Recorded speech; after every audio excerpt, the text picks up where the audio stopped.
Welcome back to the channel, my friends. Today we descend into the dark heart of the earth, into the eerie silence of abandoned mines, where echoes of the past linger, and some say, refuse to die. These are the stories of three mysterious disappearances that will send chills down your spine. So gather close, turn down the lights, and prepare to be drawn into the chilling mysteries of those who vanished without a trace, leaving behind only whispers and shadows. Are you ready to face the darkness? Our first story takes us deep into the heart of the Sierra Nevada mountains, to a desolate gold mine known as the Yellow Jacket. Back in 1888, a seasoned miner named Silas Walsh worked the deepest shafts of the Yellow Jacket.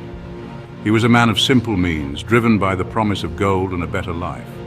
Silas was known for his unwavering work ethic, a solitary figure who preferred the company of his pickaxe and lantern to the boisterous camaraderie of the other miners. One crisp autumn morning, Silas descended into the mine as usual, his lantern casting dancing shadows on the rough-hewn walls. Hours stretched into an eerie silence, the rhythmic clang of his pickaxe falling still, when the sun began to dip below the horizon, casting long shadows across the mountains. The other miners grew concerned. Silas was never one to miss a shift, let alone miss the opportunity to share a drink and tales of striking it rich. A search party was hastily assembled, their lanterns bobbing like fireflies in the growing darkness as they descended into the mine.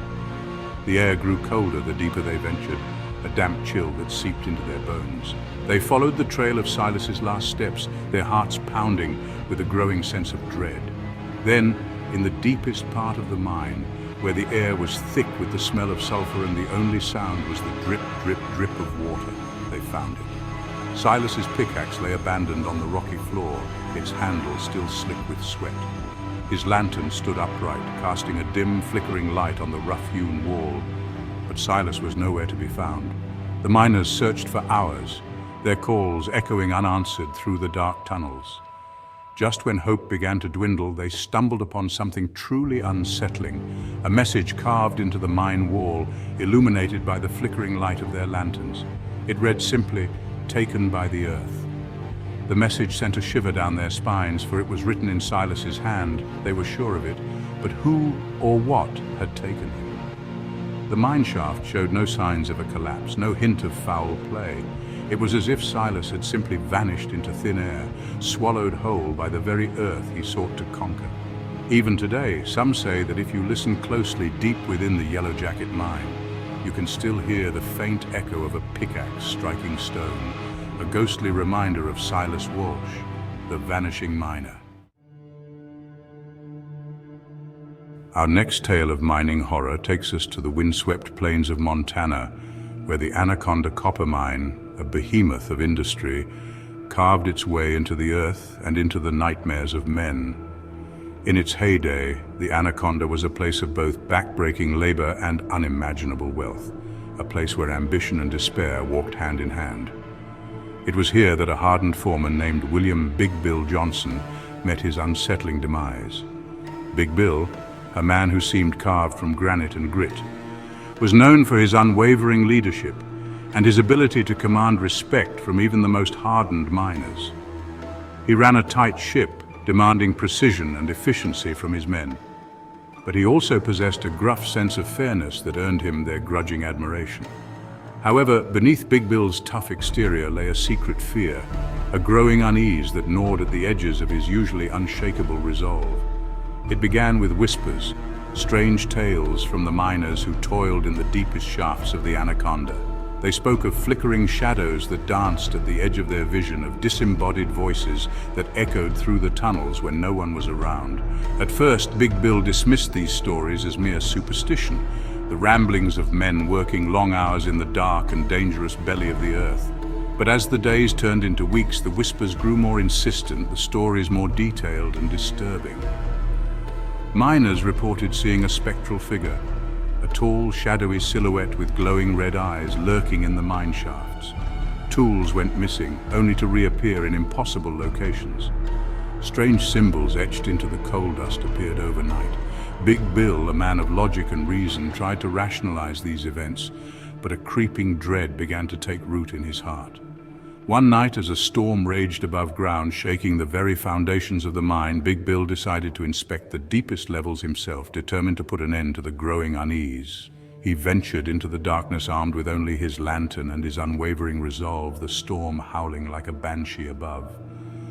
He descended deeper and deeper into the heart of the mine, the air growing thick with the smell of damp earth and something else, something ancient and unsettling. And then he saw it. Standing at the end of a dimly lit tunnel, a tall, shadowy figure with eyes that glowed like hot coals. Terror, cold and primal, gripped Big Bill's heart as the figure glided towards him, its movements soundless, its presence chilling him to the bone. Big Bill stumbled back, his lantern falling from his grasp and plunging the tunnel into darkness. He turned and ran, his heart pounding in his chest, the echo of his own panicked breaths the only sound in the suffocating darkness.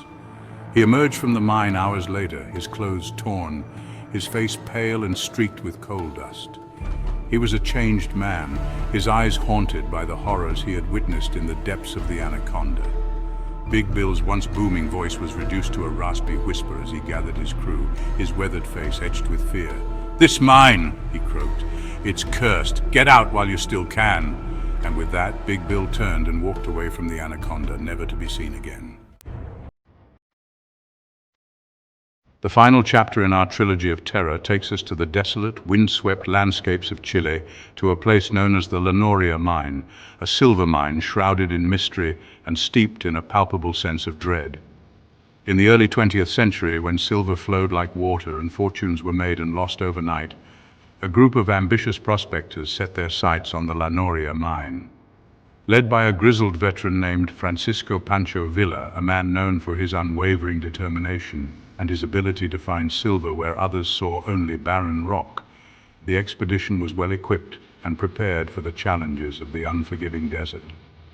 They ventured into the heart of the Atacama, their wagons laden with supplies, and their hearts filled with dreams of striking it rich. The Lanoria Mine, long abandoned due to rumors of strange occurrences and a string of unexplained accidents, promised untold riches to those brave enough to challenge its depths. For weeks the expedition toiled under the relentless desert sun, their pickaxes ringing out in the stillness of the Atacama. And then, silence. Days turned into weeks, and the silence from the Lanoria Mine stretched on, a chilling silence that spoke volumes in the desolate landscape.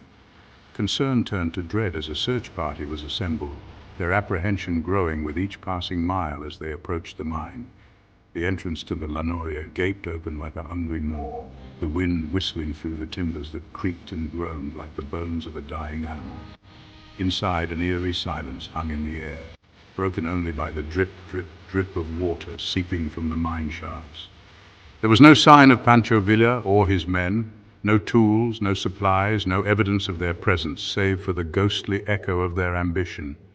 The search party ventured deeper into the mine, their lanterns casting flickering shadows that danced and contorted on the rough-hewn walls. A sense of unease settled over them, a feeling of being watched by unseen eyes, and then they heard it.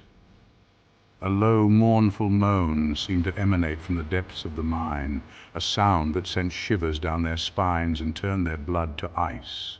It was a sound that spoke of suffering, of despair, of something ancient and malevolent lurking in the heart of the mountain. The search party pressed on, their resolve wavering with each step they took deeper into the darkness. And then they saw them, flickering apparitions, shimmering like heat waves in the dim lantern light, materialized at the edge of their vision. The spectral figures seemed to be miners, their forms indistinct, their faces contorted in silent screams, their eyes burning with a cold, ethereal light. Terror gripped the hearts of the search party as they stumbled back, their lanterns swaying wildly, casting grotesque shadows that danced and writhed on the mine walls. The Lanoria Mine was sealed that day, its entrance collapsed with dynamite, burying the mystery of the lost expedition under tons of rock and earth. These stories, my friends, are just a glimpse into the dark and mysterious world of haunted mines. They remind us of the dark secrets that lie beneath the surface, of the sacrifices made in the pursuit of riches and the enduring power of the unknown. For more tales of horror, subscribe to the channel and ring that notification bell so you never miss a descent into darkness. Until next time, my friends, sleep well and beware of the shadows, for you never know what lurks within them.